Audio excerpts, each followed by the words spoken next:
Obrigado a todos uma vez mais por estarem aqui connosco neste que é o primeiro webinar de uma série de webinars relativamente aqui a este ano e aquilo que nós fizemos com algumas empresas, algumas PMEs, nomeadamente no âmbito aqui da agilidade organizacional. O meu nome é Gonçalo Pereira, venho aqui da empresa de Agile Thinkers, e aqui acompanhado por estes senhores, o Tiago Antunes da construtora Albarrán, com o Paulo Pereira da Topo Rigor e ainda o Hugo Lourenço também de Agile Thinkers. Aqui falar um bocadinho sobre nós, sobre de onde nós vimos e qual é que é um bocadinho da nossa história também. Muito bem, portanto,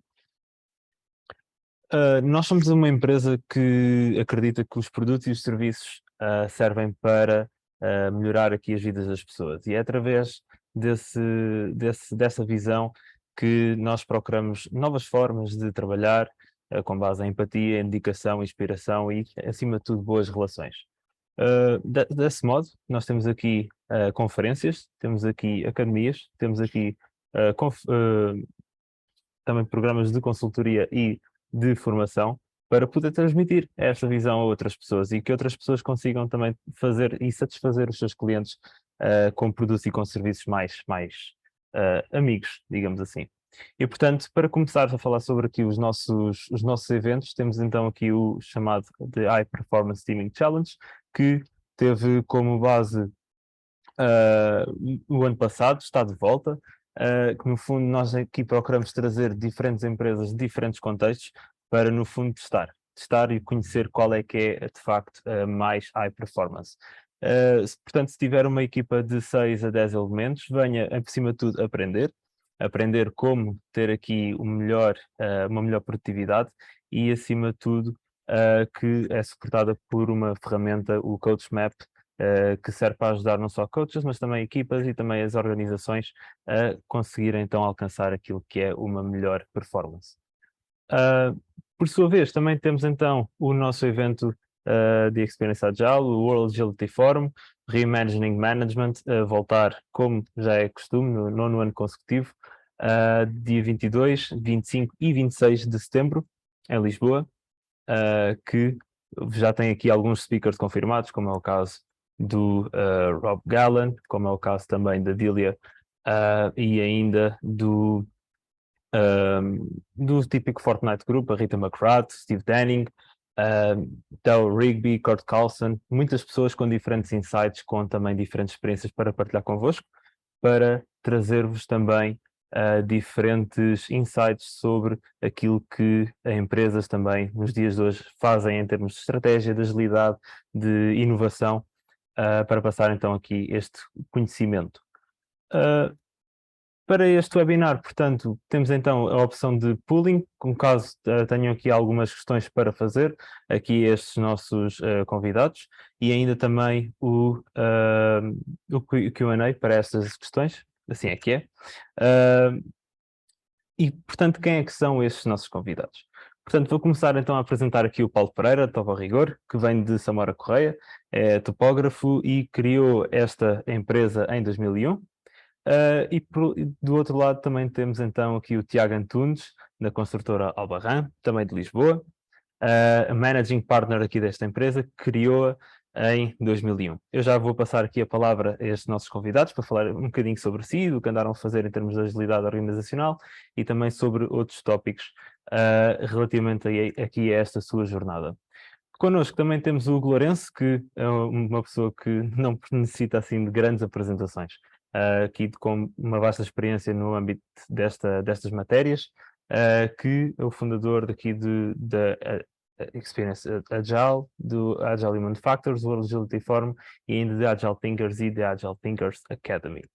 E, portanto, iria começar então a pedir aqui aos nossos convidados que se apresentassem, talvez começar aqui com o Tiago. Tiago, o palco é seu. De onde veio e onde começou esta sua jornada? Muito bem. eu se calhar, pronto, fazia aqui uma partilha de ecrã, uma vez que tenho só aqui uns slides de suporte. Eh, Deixa-me só iniciar a partilha. Já agora aqui uma pequena correção, está bem, um lapso no PPT, nada de grave, mas não fundei a empresa em 2001. Aliás, eu não fundei a empresa, porque a empresa é empresa fundada pelo meu pai, mas eu até já falo daqui a nada, falo um pouco sobre ela, também explico. Então, o meu nome é Tiago Antunes, eu sou sócio-gerente da construtora Albarrã. Começo por agradecer vocês o convite à Agile Thinkers, em especial ao Hugo Lourenço. É com gosto que estou aqui para dar o meu contributo para o tema deste webinar e falar um pouco sobre a agilidade organizacional. Também estou cá um pouco para ouvir a vossa experiência, a experiência dos meus colegas de painel, mas para já, pronto, então falo um bocadinho sobre aquilo que foi proposto e o que é que me trouxe aqui. Então, o meu contacto com esta temática surgiu em outubro. Isto foi no curso de gestão de PMEs promovido pela nova SBE, em que o Hugo Lourenço esteve presente enquanto palestrante, neste caso com uma sessão de agilidade organizacional, precisamente. Foi esse o primeiro contacto também de muitos dos meus colegas de sala, e foi a oportunidade, se calhar, de ver como é que a agility podia ser conceito aplicável aos nossos negócios. E os negócios eram distintos, portanto, os alunos, cada um tinha a sua área de atividade, e se calhar foi aquele principal desafio, foi mostrar que estas temáticas são aplicáveis realmente a qualquer negócio. Posso dizer que no fundo cumpriu a sua função, já que no meu caso, pronto, acabou por despertar também o interesse para a temática. No fundo conhecemos e fomos experimentar, uma vez que o interesse foi ali levantado ou despertado em nós. Neste caso, também o desafio, o trabalho de avaliação que aquele modo nos pediu, também serviu de motivação para este conhecimento, pois o objetivo era selecionar uma das técnicas que foi ensinada e colocá-la em prática, e ao fim de 3 semanas tentarmos medir e apresentar os resultados, neste caso ao professor. Utilizei um bocadinho essa base, porque isto foi portanto, em outubro, né? Outubro, novembro. Utilizei esta base aqui para vos mostrar quais é que foram as minhas conclusões neste contexto, no contexto pessoal e no contexto aqui também da empresa. Pronto, da empresa já agora faço só aqui uma pequena apresentação também do que é que nós fazemos, acho que é importante enquanto contexto. Eu roubei aqui uns slides já à nossa apresentação, vou passar um bocadinho a correr, está bem? Mas é só mesmo para vos dar um bocadinho de contexto do que é que nós fazemos. Nós somos uma empresa de reabilitação e construção. Não, lá está, não nascemos em 2001, nascemos em 85. É uma empresa de gênese familiar, fundada pelo meu pai, e afirmámos precisamente como especialistas em construção e na reabilitação. Estamos aqui principalmente na área da Grande Lisboa, temos alvará para obras públicas e privadas até classe 4. Apostamos muito na qualidade de trabalho que fazemos, é por ela que depois somos conhecidos e recomendados também. Portanto, temos todo o interesse em que as nossas práticas sejam, lá está, o mais ágeis possível, ou com a maior agilidade possível, mas também que produzam, seja para além de serem produtivas, que produzam tudo com muita qualidade. Essencialmente dividimos em 3 grandes grupos. Nós fazemos reabilitação, portanto, pegar no que já existe e renovar. Fazemos construção nova, pegar o que não existe e trazer para cima. E também arranjos exteriores, ou seja, espaços ajardinados, pavimentos, mobiliário urbano, pronto, enfim, também é outro tipo de intervenção que fazemos. Isto são as áreas verticais. Importa saber também o tipo de obra, porque o espaço do negócio da construção, tanto podemos ser uma grande construtora como uma empresa pequenina. O que fazemos são apartamentos, são escritórios e espaços de serviços, como hospitais, etc., moradias, e também trabalhamos aquele típico edifício da Lisboa de 3, 4, 5 andares.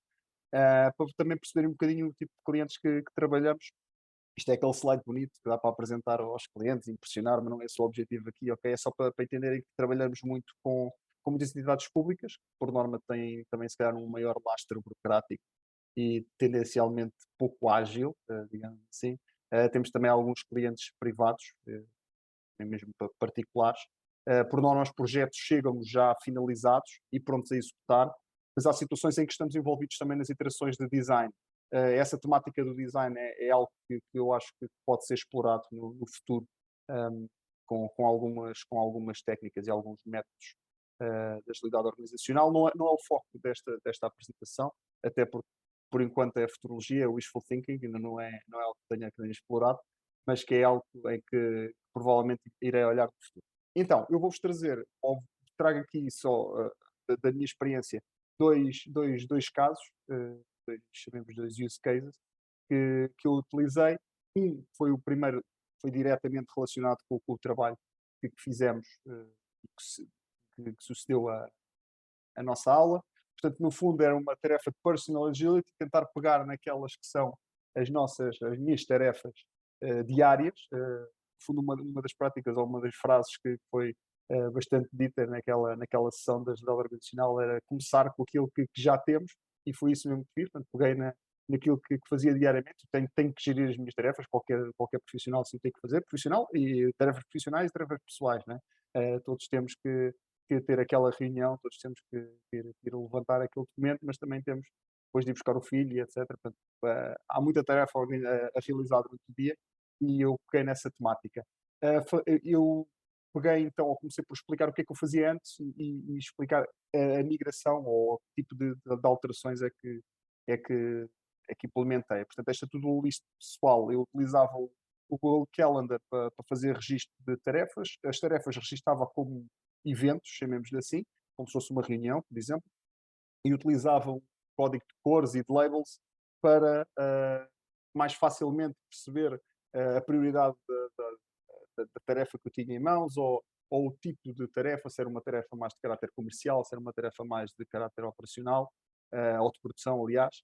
E depois ia passando as tarefas a cinzento consoante elas estavam resolvidas. Pronto, era a minha forma de organizar. Às vezes tornava-se um pouco confuso, talvez porque, para além das tarefas, também registava as reuniões. E pronto, apresentava, não era um método perfeito, era fácil, se calhar, às vezes perder-me um pouco. Perder-me no sentido em que era muita informação misturada, que se calhar não facilitava, e não me permitia fazer uma quantificação rápida do que é que ainda tinha por fazer, do que é que já tinha conseguido fazer essa semana, etc. Então, o desafio era pegar numa das técnicas que nos tivessem ensinado no tal curso, ou no tal módulo. Eu peguei na prática no Kanban, e transformei aquilo que era a utilização do sistema que eu vos descrevi ainda há pouco, para um Kanban board, que no fundo este é um aspecto genérico de um Kanban board, em que agrupamos tarefas entre o que temos para fazer, o que estamos a fazer e o que já foi feito. Então, no que é que isso resultou? Ah, para já, eu utilizei uma ferramenta diferente, que foi também apresentada no curso, podia ser outra qualquer, mas é uma ferramenta que se chama Trello, que está perfeitamente adaptada a este método, ou esta prática, ao Kanban, e é customizável com o objetivo, facilmente customizável ao nosso objetivo, portanto, ao objetivo que nós pretendemos colocar nesta gestão, neste caso, gestão de tarefas. Um conceito muito interessante, e se calhar dos mais interessantes, que aprendi aqui, foi o BIP Limit. No fundo, BIP é para Work in Progress, e consiste basicamente em definir um limite para o número de tarefas que temos a tratar em simultâneo. Idealmente, utilizo uma tarefa em simultâneo. Ok, tenho uma via para as urgências que aparecem, mas no limite tenho ali uma tarefa a ser executada em simultâneo. Isto é ótimo porque permite manter o foco naquilo que é importante. Portanto, sei que é aquela tarefa que tenho que executar, e isso automaticamente tem-me permitido aumentar a produtividade. Ok?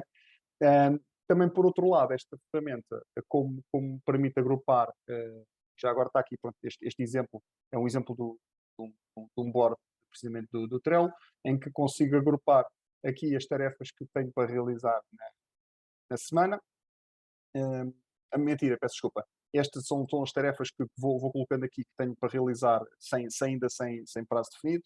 Aqui agrupo aquelas que quero realizar na presente semana, consoante vou pegando no tema para ser executado, vou colocando neste board, e basicamente se ele só sai daqui, das duas uma, ou quando é concluído e vai para estes boards da direita, permite manter aqui um pouco do histórico, ou quando fica de alguma forma bloqueado ou está à espera de alguma informação externa, e pronto, passa aqui para uma tabela ao lado. Isto permitiu-me, lá está, conseguir ter olhar e saber a cada momento qual é que era a dimensão do meu backlog, saber como é que estava a conseguir produzir em termos de tarefas realizadas, e tem sido muito interessante e permite, lá está, uma fácil visualização do que existe e do que existe por fazer e do que é que ainda tenho pela frente.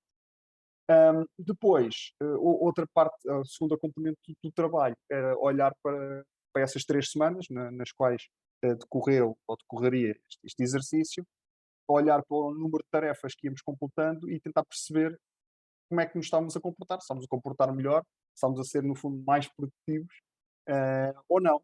E então fui fazer essas contas e obtive estes números. Pois bem, então parece que antes de utilizar o Kanban estava a conseguir fazer mais tarefas do que depois com o Kanban. Portanto, isto não significa, não me fazia muito sentido. Pronto, como engenheiro também faz parte da minha maneira de pensar, analisar porque é que isto estava a acontecer, porque senão não fazia sentido. Portanto, os números diziam que isto não estava a render, mas por outro lado eu sentia que estava a ter maior produtividade. Mas pronto, isto eu encontrei ou consegui perceber porque é que isto estava a acontecer, porque é que tinha realmente tarefas a menos. Pronto, e resume-se de forma muito simples. Por um lado, era a inevitável curva de aprendizagem ou de adaptação à nova ferramenta. Isto era mesmo inevitável. Pronto, a rapidez com que registava ou não tarefas e mudava de sítio para outro. Pronto, há ali uma determinada curva de aprendizagem que me prejudicou ou pelo menos na primeira semana, essa destreza, essa rapidez com que despachava tarefas. E por outro lado, porque como eu precisava de fazer a análise face ao meu método anterior, o Trello acabou por coexistir um pouco com o Calendar. Portanto, há alguma duplicação de esforço que justifica também o facto de ter tido menos tarefas realizadas. Por outro lado, eu estava no tal curso de gestão de PMEs da Nova e cada vez que era uma semana, ou aliás, cada vez que tinha uma aula, que habitualmente era um dia por semana, naturalmente a produtividade também diminuía, porque pelo menos nesse dia o número de tarefas não eram executadas, era literalmente menos um dia de trabalho. Por outro lado, havia algumas atividades de menor relevância que pá, eu não podia estar ali a registar uma tarefa que demorava 1 minuto, senão demorava mais tempo a fazer o registro e a catalogação do que a fazer as tarefas em si. Portanto, aí até botei uma técnica sugerida pelo Hugo, que fazia sentido, no fundo era agrupar tarefas menores num só e a coisa aí consegui gerir bem. Ou seja, deixei de registar algumas tarefas por inteiro, portanto, o número total diminuiu. Por isso, o balanço que eu acabo por fazer ou que eu acabei por fazer na altura deste novo método de trabalhar ou de pensar ou de gerir o trabalho foi positivo. Foi positivo de tal forma que continuei a aplicá-lo e pronto, agora já sou muito mais eu próprio ágil também a utilizá-lo e é uma vantagem. Pelo menos eu vejo como vantagem. O segundo caso que eu tenho para apresentar é um caso um pouco mais recente, ou seja, tentei, para além de olhar para a tal personal agility, tentei aplicar aqui no contexto da empresa, ou começar a aplicar no contexto da empresa, para também tentar ver mais resultados. E neste caso, apliquei-o à equipa de orçamentação, porque no fundo os pedidos vão chegando, não é? Têm que ser resolvidos em determinado espaço de tempo. Este processo, para já, é algo ongoing, está numa fase inicial. Começámos na semana do Natal, que é uma ótima semana para começar o que é que seja, e portanto ainda só vamos na quarta semana, vá, com este modelo, que basicamente como é que fazemos? Pronto, estamos a utilizar o Kanban mesmo, ok? Isto para todos os engenheiros que daqui da empresa, no fundo, vão gerindo o trabalho através daqueles boards, ou de boards semelhantes àqueles que eu apresentei há bocadinho, para o contexto do Personal Agility. Tem um método que é algo também falado na sessão da agilidade organizacional, que é um método pull, que no fundo, o que é que isto quer dizer? Nós temos uma lista de propostas que precisam de ser trabalhadas e quando um dos engenheiros termina a proposta que tem em mãos, é ele próprio que vai àquela lista e decide qual é a proposta em que vai trabalhar a seguir. Obviamente decide mediante determinados critérios de urgência, de importância estratégica do cliente ou do projeto, mas estes critérios são convencionados pela própria equipa, pelos próprios engenheiros, portanto está decidido mais ou menos como é que a coisa ali funciona, estão priorizados e eles acabam por fazer eles próprios essa gestão. tem tido alguns efeitos interessantes. Isto não quer dizer que as pessoas vão sempre buscar as propostas mais fáceis ou menos penosas em termos de tempo, não, porque elas também sabem o contributo que têm que trazer e tem sido interessante ver nestas 4 semanas as escolhas que vão sendo tomadas. Nós continuamos a fazer na mesma reuniões de equipa eh, de orçamentação ou de equipa de vendas todas as semanas, mas acabam por ser reuniões muito mais rápidas, porque estamos a utilizá-los unicamente para partilhar algumas ideias-chave com que nos vamos deparando, ou com qual nós se tenha deparado na elaboração das propostas, mas também para comunicar quais é que são os novos pedidos que surgiram e que estão a alimentar a lista dessa semana. Isto são reuniões muito curtas, 15 minutos, 20 minutos, para começar a semana e para nos orientar. Okay? Neste momento, em termos de ferramenta, estamos a utilizar ainda, começámos por utilizar um board físico aqui no Open Space. Não é este, eu podia ter tirado uma fotografia, seria mais giro. Mas pronto, é um board deste género, onde basicamente temos o que está para fazer, está em curso e o que está concluído, e que depois está simplesmente, ou permite ali dividir aquilo que é a lei no trabalho de cada um dos engenheiros. Neste caso é mesmo assim com post-its que a coisa está a ser tratada. À partida vamos nos adaptar rapidamente para algo online, talvez basta uma solução como o Trello com vários utilizadores, simplesmente porque como há alguns engenheiros que estão mais em teletrabalho ou estão mais fora do escritório, eh, cada vez que querem pegar numa proposta não têm que ficar ao escritório para pegar no post-it e passar o post-it para a lei certa do trabalho em curso, e assim para mim, à distância, trabalhar um bocadinho melhor. Pois bem, olhando para aquelas que foram as minhas conclusões, porque também já vai um bocadinho longo, eu destaco claramente o limite de trabalho em curso, o implement, porque o facto de conseguirmos, ou de. Isto é um conceito muito simples, né? No fundo, é dizermos que não vamos pegar em mais do que uma tarefa ao mesmo tempo. É uma coisa muito simples, mas que tem sido algo surpreendente e estou a valorizar bastante, como é se calhar um dos pontos mais válidos da ferramenta ou da ferramenta, não, da prática que eu acabei por utilizar. O facto de permitir também, no caso da equipa de orçamentação, permitir que os engenheiros escolham qual é a proposta que vão agarrar, aquela abordagem de pool, também tem sido interessante ver o tipo de escolhas que são feitas e acho que a produtividade deles também acaba por aumentar, porque eles próprios vão gerindo, se calhar, quando pegam de um tipo, depois pegam noutro tipo, vão alternando ali entre o doce e o salgado, se calhar, até para se manterem mais motivados, mas nunca, não estão a verdade é que não estão a prejudicar os objetivos da equipa. Por outro lado, eu se calhar era um dos céticos, foi no início da sessão, que com todas aquelas ideias inovadoras que foi apresentando, se calhar até era um dos céticos, pensei, pá, mas como é que isto pode fazer sentido para a minha empresa, para nós fazermos obras, como é que é agilidade aqui, não vai fazer qualquer sentido. Mas pronto, cada vez mais chego à conclusão que não é bem assim.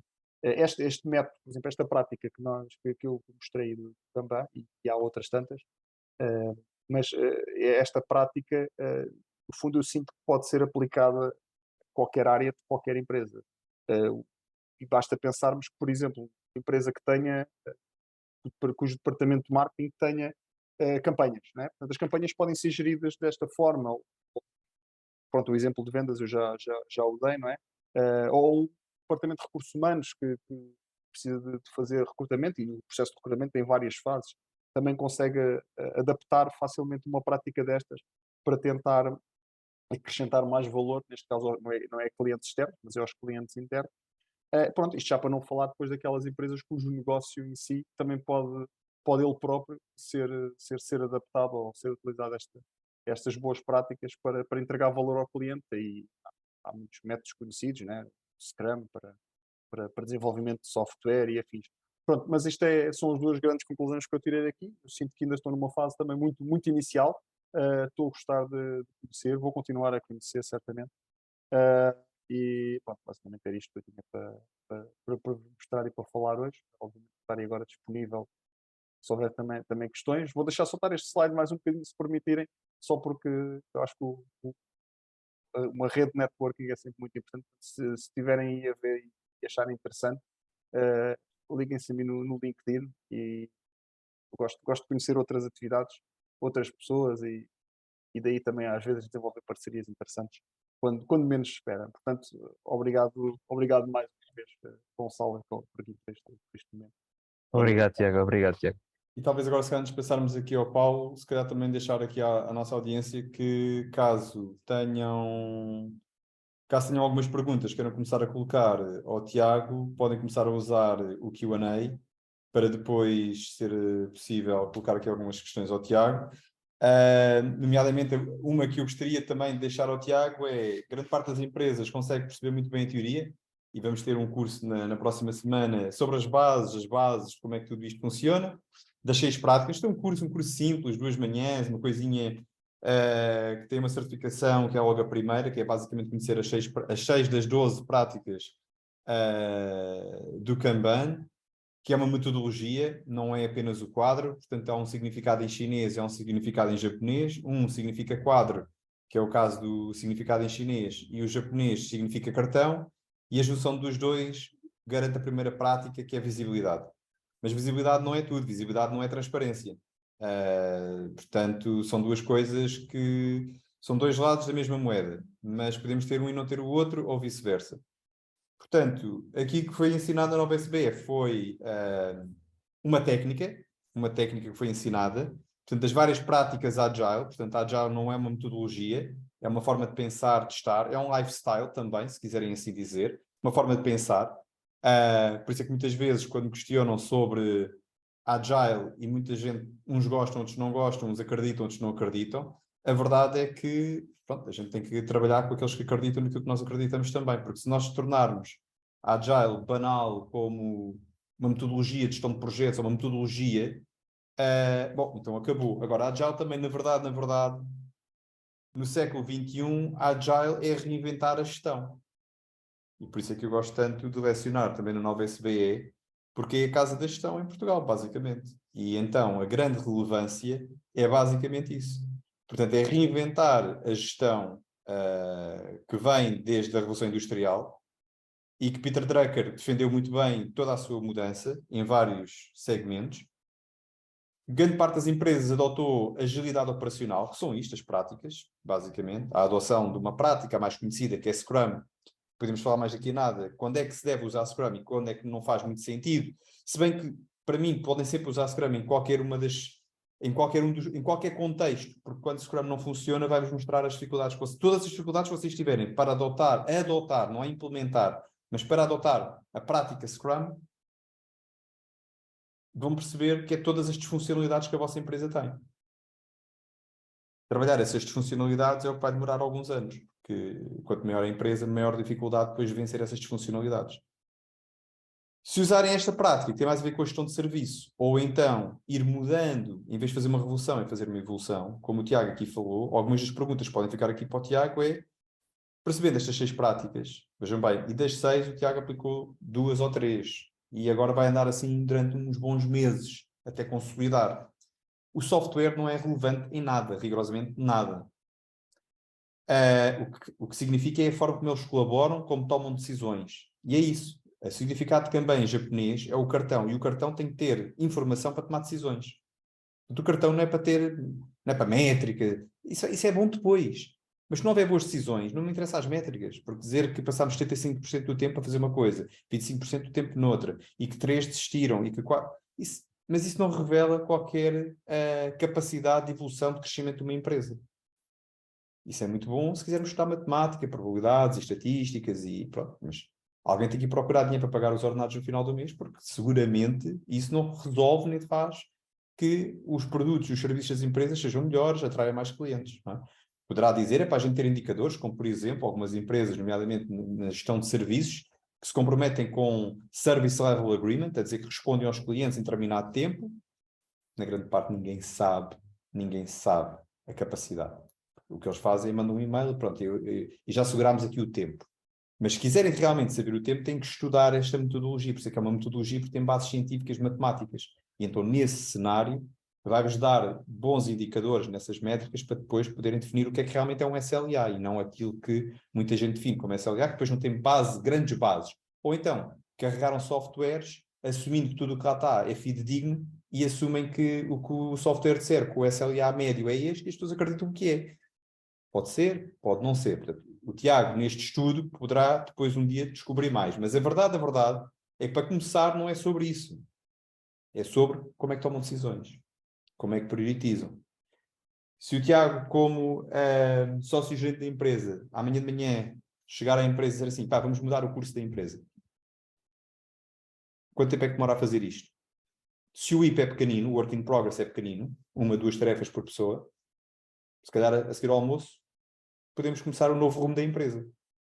Agora, se for daquelas empresas em que toda a gente tem 700 coisas pendentes, mais 200 a fazer e mais 1200 já preparadas para começar a seguir, bem, talvez a gente possa fazer alguma coisa, Tiago, daqui a 1 ano e meio, daqui a 8 meses, ou então temos que parar a pé juntos e pôr toda a gente numa autêntica revolução, e não é isso que a gente quer fazer uma evolução. Portanto, o Paulo também tem aqui alguma coisa a dizer, mas eu penso que há aqui coisas importantes como, basicamente, que perguntas que se pode dizer ao Tiago, então o que é que mudou? O que é que habitualmente mudou no vosso comportamento e na vossa atitude? Porque a agilidade é a rapidez com que se toma decisões, o fluxo de informação corre dentro de uma organização para se tomar decisões, é isto, agilidade, não tem nada a ver com rápido, velocidade.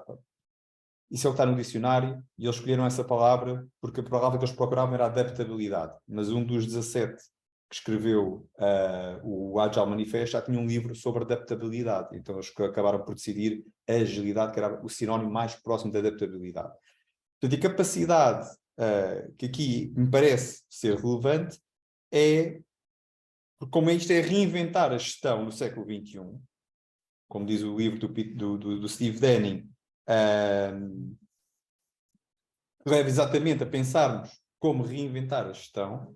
Então aqui o mais relevante é porque é que as coisas passaram a funcionar, porque é que o Tiago depois daqui nada mais à frente poderá dizer sobre que comportamentos e atitudes é que estão a começar a mudar para que depois as decisões sejam melhores, a colaboração seja melhor e tudo isto possa funcionar. Porque quando o Tiago disser a toda a gente que agora ninguém tem mais do que faz uma e para começar outra tem que acabar uma, eles têm que reaprender a trabalhar, que é outra coisa que as empresas muitas vezes se negam.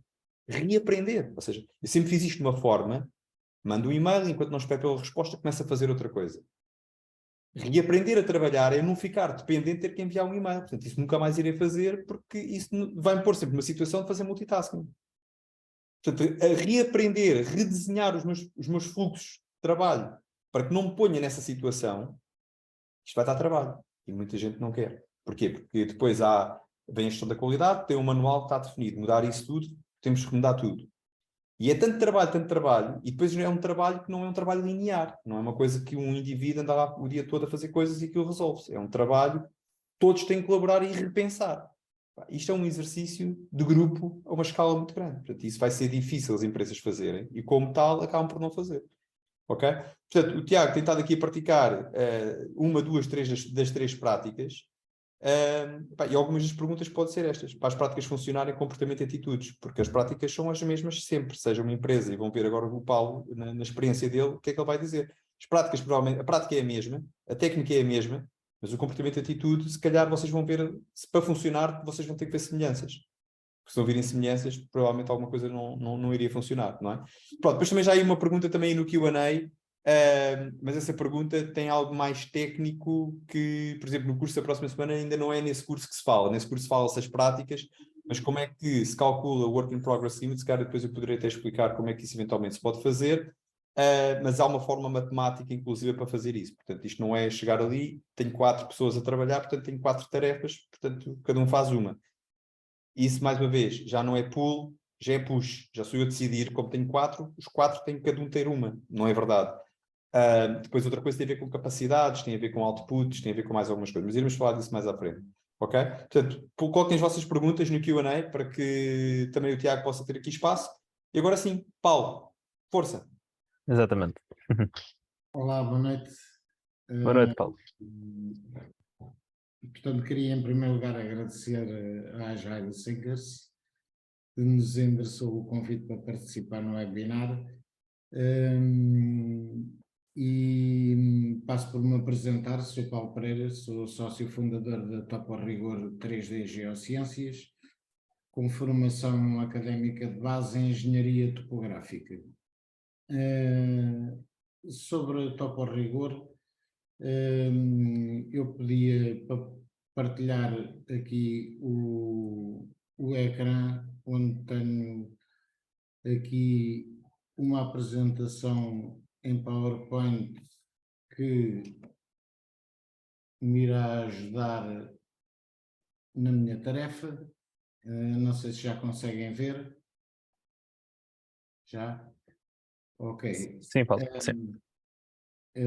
Portanto, a Topo Rigor nasce numa evolução de um projeto pessoal com base na topografia clássica em 1991, é constituída em 2001 e está hoje direcionada para a engenharia inversa e a digitalização 3D, através de ferramentas de aquisição massiva de dados, o laser scanning 3D, mobile mapping, drones, com objetivos de modelação tridimensional e BIM, e servir de base até para questões de realidade aumentada. O nosso objetivo é a melhoria contínua e a tentativa de expansão e crescimento. Para apresentar um pouco melhor, tenho aqui um pequeno vídeo que vos vou pôr a correr para alguns dos produtos uma parte do que fazemos. Portanto, este é o Palácio Nacional de Mafra.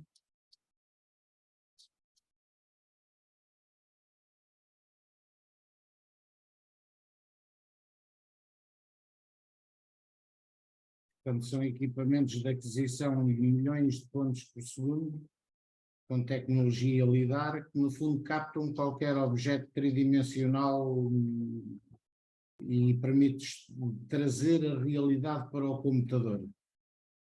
E depois tirar partido dessa informação, fazer dela o que assim entendermos. Podemos tirar informação 2D, modelar em 3D, criar visitas virtuais, no caso aqui para extração de plantas, cortes e alçados.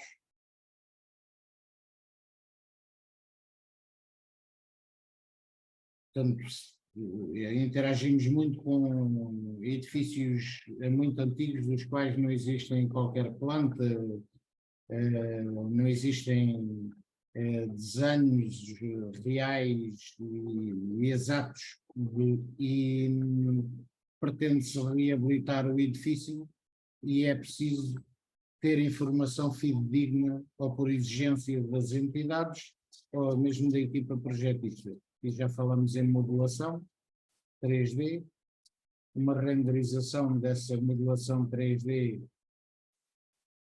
já para um cenário mais virtual e termos outro tipo de sensação.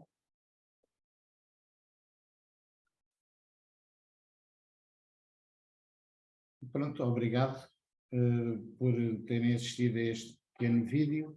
Ora, muitas outras tarefas nós desenvolvemos, mas o tempo é escasso e escolhemos só este caso do Palácio de Mafra, porque interagimos com múltiplas áreas e com múltiplos objetos, das subestações elétricas, indústria naval,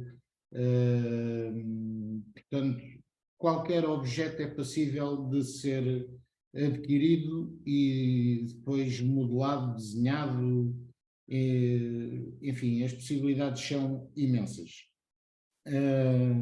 Voltando ao nosso tema, que é realmente a agilidade organizacional, detectámos que tínhamos uma necessidade e que provavelmente são comuns a muitos de nós. Portanto, quando há um acréscimo nas encomendas, começamos a ter dificuldades em gerir as operações, os tempos de execução, prazos de entrega e garantir o controle de qualidade do nosso produto. Portanto, é como a imagem tenta ilustrar, há um fluxo enorme, seja ele sazonal ou de forma mais continuada, à nossa organização. Nós não temos, com a capacidade interna, não conseguimos dar o devido despacho das tarefas. Tendemos provavelmente até a não fazer um controle de qualidade e a diminuir a qualidade do nosso produto final, até porque não podemos de uma forma célere aumentar a estrutura da nossa organização quando o fluxo é sazonal. E em Portugal também temos a crescer um problema de contratação de quadros, novos quadros e sobretudo com qualidade, torna-se cada vez mais difícil e, portanto, temos que conseguir reagir com a equipa que temos, eventualmente com uma outra ajuda, mas temos que criar ferramentas que nos permitam, com as mesmas pessoas, produzir mais e provavelmente melhor. Ora, essa necessidade, e sendo eu um profissional de engenharia que me tornei empresário, os conhecimentos que tenho foram de gestão e foram adquiridos ao longo da vida com a experiência e com algum crescimento que a empresa foi tendo, se revelou insuficiente, esse conhecimento se revelou insuficiente para parte das tomadas de decisão e para tentarmos passar para um outro patamar qualitativo ou para o patamar seguinte. Por essa razão, procuramos a nova SBE para obter mais formação em gestão e também em agilidade organizacional, e nesse contacto com a nova SBE e com o professor Hugo Lourenço, numa das disciplinas de Agile, achei extremamente interessante. Muito do que ele dizia eram necessidades em que eu me reconhecia, tanto eu como a organização, porque realmente temos muitas tarefas, múltiplas tarefas, vários colaboradores. As tarefas são por vezes misturadas com recepções de pedidos de orçamento, com necessidades de visita ao local, reuniões, urgências simultâneas, e portanto era necessário tomar um outro caminho mais assertivo.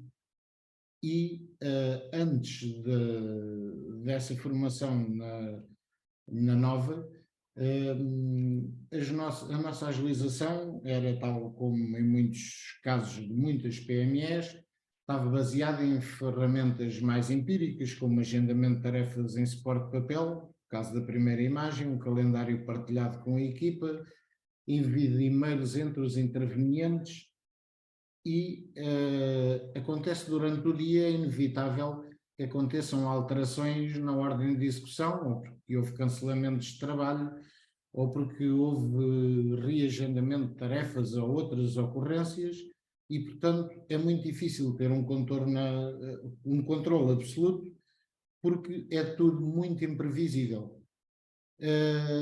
Quando não se conseguia o objetivo diário, teríamos que fazer novo agendamento, nova comunicação às equipas, e os tempos perdidos nestas tarefas era substancial e gerava até algum cansaço em quem tem que gerir as operações. Portanto, o que é que introduzimos? À semelhança do colega Tiago Antunes, apadrinhámos com muito gosto o Trello, e que foi realmente resultado da partilha do professor Hugo Lourenço. É uma ferramenta que tem um nível gratuito bastante interessante, e implementámos em 2 áreas da nossa empresa. Um quadro que gere as tarefas diárias do gestor de operações e para o processo do trabalho das equipas. E cá temos 2 áreas de trabalho que resultam, primeiro, no controle das tarefas do gestor de operações, em que podemos definir quais são as tarefas do dia que temos para executar, organizando o ano por semanas, e à medida que elas estão executadas, podemos ir passando, e cá está, tentarmos trabalhar o mais possível com uma tarefa de cada vez. Portanto, para nós foi extremamente importante na questão desta gestão das tarefas, as mais básicas até do dia, das mais básicas às mais complexas, mas não deixam de ser uma tarefa, não deixam de ocupar tempo. E a grande vantagem é que fica também, temos a capacidade de hierarquizar, mudar a prioridade, podemos ter noção clara das tarefas que estão executadas, as que estão em execução, e ter um histórico anual, aliás, semanal, mensal, anual, e ficar com um registro.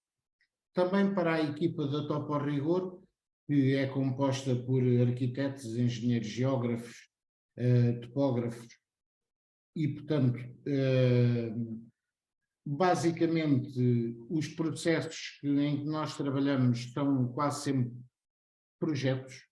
Esses projetos, muitos deles, grande parte, têm uma repetição, vá lá, do procedimento, e, portanto, o que fizemos foi, em vez de comunicarmos com os outros constantemente por e-mail, por WhatsApp, por telefone, o que tentámos arranjar foi uma forma de, deixa-me pensar como é que vamos pôr a equipa toda a trabalhar com 100 telefonemas, 100 e-mails, e o 100 é entre aspas porque um ou outro há sempre necessidade, mas conseguimos quase sem outro tipo de comunicação, começámos a ter noção do trabalho uns dos outros, do que é que está concluído, do que falta concluir. E começámos por criar uma template, neste caso aqui é um levantamento arquitetónico, em que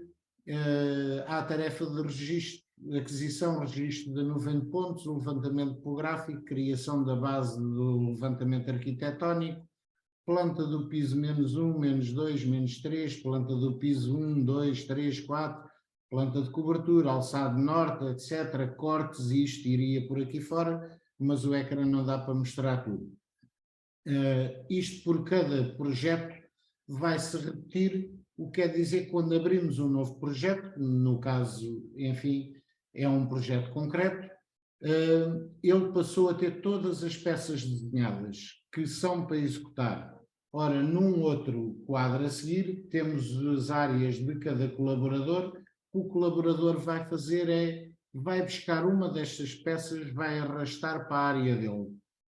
O colaborador a seguir, quando for ao projeto, vai buscar outra para a sua área. À medida que vai concluindo, vai passando a concluído, o add-on, que é a coluna aqui à direita, e em tempo real. Todos os colaboradores sabem quem está a trabalhar no quê, a gerência sabe quem está a trabalhar no quê, e em tempo real, em qualquer dispositivo, nós todos e a equipa toda consegue perceber quem tem a tarefa, e que se eu precisar de interagir com ele ou lhe perguntar alguma coisa, basta consultar o quadro do Trello. No momento em que não existia nada nesta lista de tarefas, o trabalho está concluído, passamos apenas à revisão, e, portanto, para nós tem sido excelente para não me alongar, até nem sei se não estou já fora do meu tempo, os resultados que podemos observar é que passámos a ter tudo no mesmo local, acessível e a todos e em tempo real, priorizámos os trabalhos por ordem de entrada e realização, ficamos com um histórico de tudo o que fazemos, sabemos quem está a fazer o quê, a organização melhorou imenso mesmo. A gerência não precisa de perguntar a nenhum colaborador o que está a executar. Conseguimos medir a produção de cada membro da equipa, apesar desse não ser o foco nem o principal objetivo, e a própria equipa consegue ver a redução de tarefas e o objetivo a ser conseguido, o que é animicamente perfeito quando trabalhamos com uma equipa como a nossa, em que todos estamos interligados e dependentes, o trabalho final só acaba quando todos acabar. Em verdade, como já disse uma vez ao professor Hugo Lourenço, sem saber e porque tivemos quase a mandar fazer uma app propositada para resolver grande parte destes problemas, era mesmo disto que estávamos a precisar e até a própria equipa agradeceu esta implementação. Portanto, esta é a minha partilha, não sou especialista, sou um aprendiz em Agile, mas com muita vontade de aprender, tenho mais perguntas do que resposta para vos dar, tentarei ajudar dentro da minha humildade naquilo que conseguir. Obrigado à Agile Thinkers e obrigado por me ouvirem durante estes minutos. Se precisarem de mim ou da Topo Rigor, estejam à vontade para nos contactar. É muito fácil chegar até nós, temos um site institucional, além das redes sociais, portanto, muito obrigado e passo então a palavra para o Gonçalo ou para o professor Hugo Lourenço. Obrigado, Paulo. Continuidade ao evento. Sim, obrigado, Paulo. Obrigado também, Tiago, pelas vossas partilhas. De facto, foram aqui duas histórias bastante distintas uma da outra, com bastante diferentes conclusões. Eu ia aqui fazer mais um apelo, digamos assim, à nossa audiência. Se tiverem aqui questões que queiram colocar a estes dois profissionais, ou Hugo também, relativamente àquilo que foi a experiência, àquilo que foram, por exemplo, os desafios, os melhores takeaways, para além dos que já foram aqui partilhados, estão aqui à vontade para o fazer. Estamos aqui a chegar assim ao fim, digamos assim, desta sessão, mas ainda assim relativamente àquela questão que foi colocada aqui ao Tiago, relativamente ao professor Hugo Lourenço, relativamente então aos VIP Limits, provavelmente tem aqui, aliás, já puxou aqui do tablet para provavelmente responder a essa questão. Hugo, passo-te aqui a palavra para explicares aqui um bocadinho como é que isto se procede. Ok, obrigado. Portanto, também uma vez mais agradecer ao Paulo e agradecer ao Tiago a colaboração e também a todos os que têm estado aqui a acompanhar. Portanto, basicamente o que estamos aqui a dizer e o que vocês viram basicamente foi isto. Portanto, aquilo que os vossos colegas acabaram por criar foi o que nós chamamos de um sistema. Ok? O sistema são todos os componentes, nomeadamente as pessoas que fazem parte do sistema, sejam agora internos ou eventualmente até externos. Aqui estão os internos, eventualmente os que trabalham no sistema, e depois haverá aqui alturas que, como vocês viram também na apresentação do Paulo Ferreira, portanto o Paulo tem aqui as suas colunas com o seu trabalho e sabemos que há uma coluna em que o trabalho tem que estar seguramente feito. Alguns aqui pode haver ainda passagens para equipas externas. Pronto, e estas equipas externas, também outra coisa que vai acontecer ao Paulo e ao Tiago, à medida que vão implementando isto, vão ter a dificuldade que nós temos tido nos últimos 6, 7 anos, que é, temos fornecedores com os quais cada vez é mais difícil trabalhar porque não adotam estas práticas, aquilo que dizem e aquilo que fazem não bate certo, os compromissos é uma coisa que dificilmente existe, podiam melhorar, podiam ter preços mais simpáticos, não os têm porque têm custos altíssimos com burocracias e coisas que os clientes não estão interessados em pagar nem têm qualquer vontade. Portanto, e na verdade acaba por ser isso. Portanto, temos aqui as ligações externas também têm aqui os seus agentes, e os seus agentes, obviamente, também têm as suas priorizações, que por sua vez podem ser opostas, não é? Àquilo que vocês têm. Portanto, se eles tiverem aqui uma prioridade e vocês entrarem aqui para o fim da prioridade, provavelmente vocês não tiverem visibilidade, também vão conseguir entender onde é que vocês estão nisto. Ou então, se houver erros, também vão conseguir perceber que, depressa e bem, não há quem, o que é que acontece.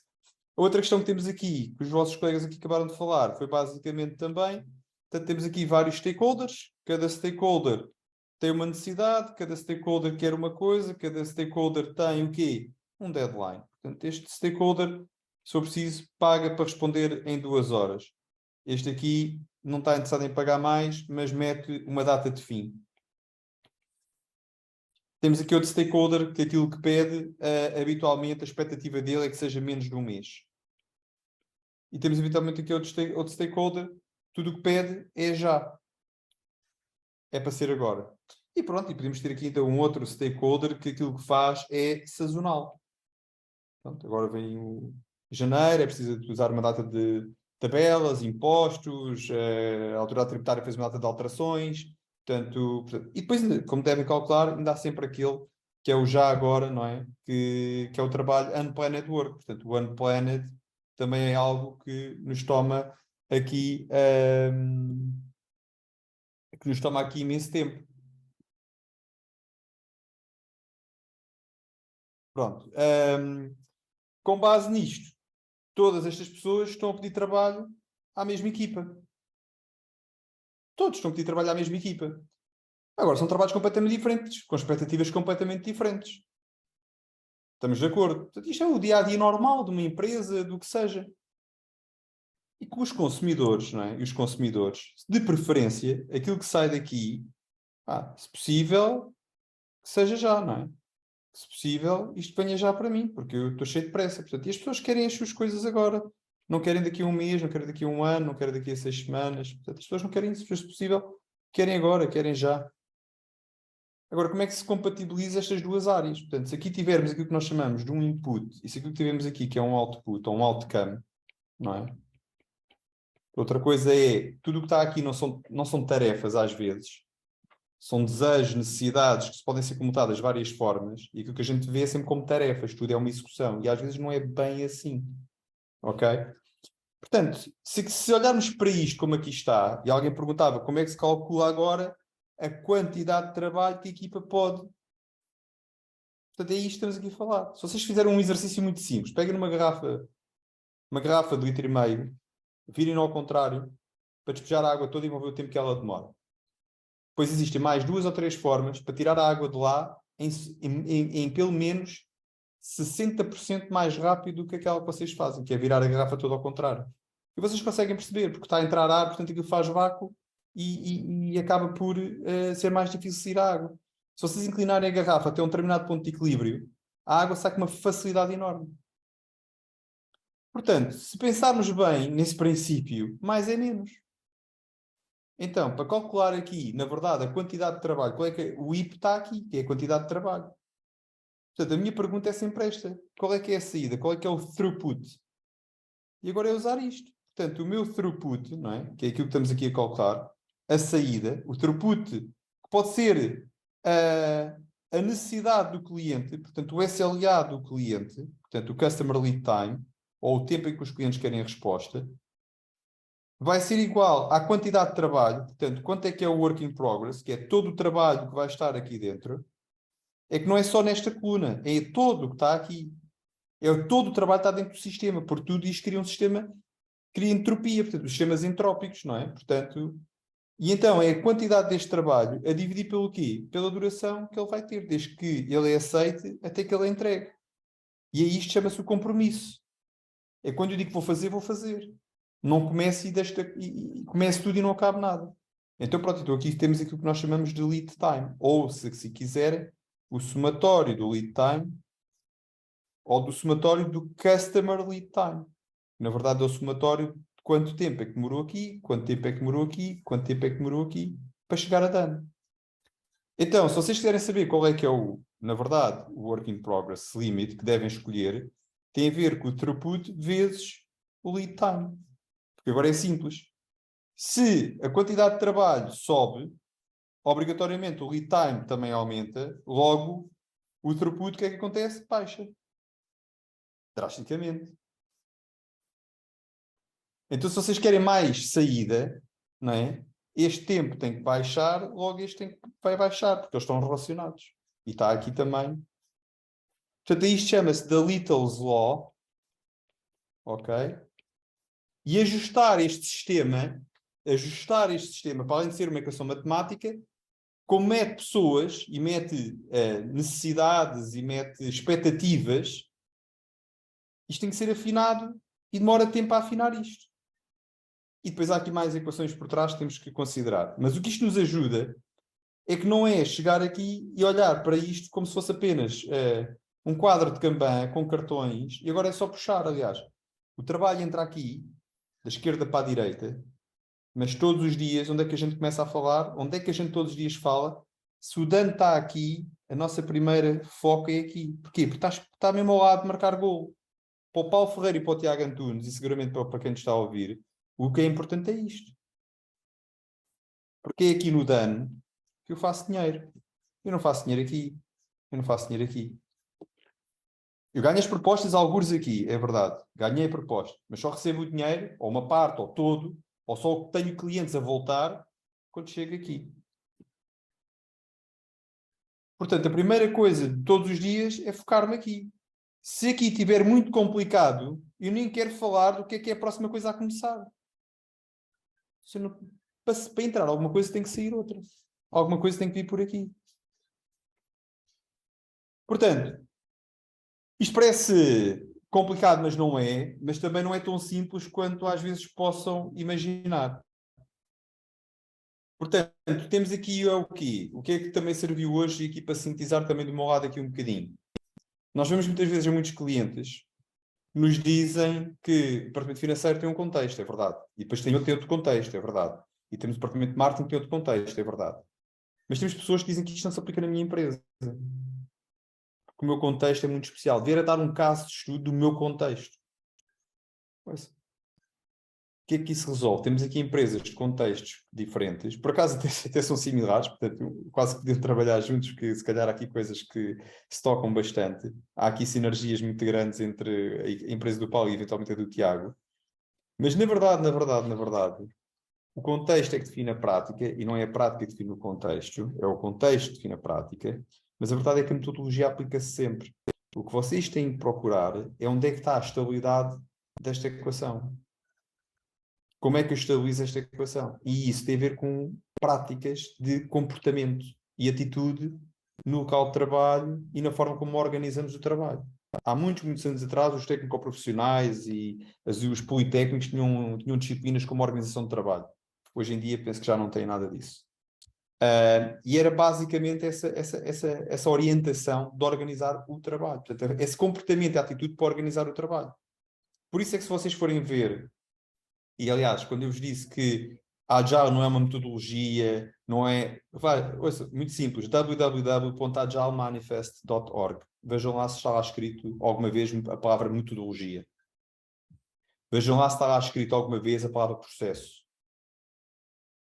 E todas as outras coisas, ou software. Software vão encontrar seguramente, porque aquilo foi feito para a área do software. Mas vejam lá se encontram lá a palavra ferramentas. Portanto, não confundam o software com as ferramentas. Está lá software? Está. Mas é porque aquilo foi feito por pessoas que desenvolviam software, perceberam que na idade digital, não é? No mundo cada vez mais digital, a forma de gerir projetos e outras coisas não funciona daquela forma. Portanto, o que estamos aqui a falar é que a agilidade é o mindset, que é o que o Paulo e o Tiago estão a adotar nas suas empresas, usaram uma prática e já estão a ter os benefícios, mas foi por causa do comportamento e da atitude. As práticas, depois haverá muito mais coisas a discutir, muito mais coisas a aprender. Os contextos são diferentes.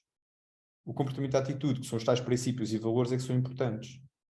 E um deles é, lá está, a coragem, a abertura, o respeito de entendermos que quando temos um work in progress limit de 1, é para cumprirmos, porque isso é para manter uma determinada estabilidade no sistema, e estou a falar aqui com engenheiros, portanto, manter uma determinada estabilidade no sistema para equilibrar entre a entrada e a saída. Quando a entrada e a saída estão desequilibradas, o que é que acontece? Muito simples, contrata-se um delivery manager para controlar as pessoas que perderam o controle do sistema. Ou seja, é mais uma despesa. E ninguém tem interesse nisso. Portanto, para não contratarem mais uma pessoa para controlar um sistema que está em caos, não vale a pena. Portanto, a ideia é dar equilíbrio ao sistema e depois, primeiro, garantir que existe fluxo entre a entrada e a saída. E depois isso aqui podemos sim optimizar as pessoas, as suas skills e tudo o resto. Mas primeiro, garantir que existe um fluxo estável do sistema. Ok? Portanto, ficam aqui algumas notas. Agradecer a vossa participação, também dizer que houve também aqui mais alguns colegas que fizeram trabalhos também espetaculares, com conclusões fantásticas, e eles fizeram isto em menos de 3 semanas, portanto isto foi mesmo carolice deles, vontade, mesmo vontade autêntica, genuína destas pessoas querer experimentar e querer praticar, e é assim que se começa, por isso é que a gente chama isto de empiricismo. Portanto, só se pratica fazendo. Ler um livro ajuda, mas não resolve nada no final do dia. E este trabalho que aqui fizemos, só para poderem ver que aquilo que eu coloquei aqui do lado esquerdo é exatamente isto. Todas as empresas têm estas necessidades, mas na verdade isto resolve-se entregando coisas a pessoas. Saber quando e o que é, e como priorizar e que conversas é que temos que ter é que é importante. Esse comportamento, essa atitude perante as conversas que temos que ter. Portanto, espero que nós possamos ajudar. Este foi o primeiro episódio da agilidade organizacional. Vamos ter mais episódios ao longo do ano. Vamos dar aqui também mais exemplos também de modelos organizacionais, o que é que tem sido a transformação de modelos organizacionais, e deixo-vos também aqui uma nota. Grande parte das empresas baseia-se em benchmarks por empresas que não são agile, por empresas que nunca foram nem nunca virão ser, porque o modelo de negócios não é esse, o modelo de negócio deles não é esse. E grande parte usa esses gráficos, essa matemática da eficiência operacional e tudo mais, que é importante, mas num determinado ciclo da vida da empresa.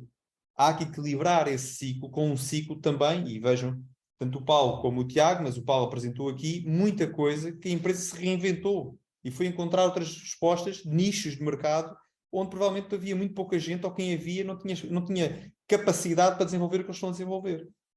Portanto, e é isso que realmente a empresa vive uma parte da sua eficiência, mas vive também de uma parte de continuar a apostar na sua eficácia, porque senão isto destabiliza também o sistema da organização. E daqui nada o Paulo está a gastar dinheiro a criar um departamento de inovação, onde todos querem lá trabalhar e ninguém quer trabalhar na outra empresa, que é chata, aborrecida, não é? Quem quer trabalhar numa empresa que depois é chata e aborrecida, toda a gente quer na inovação.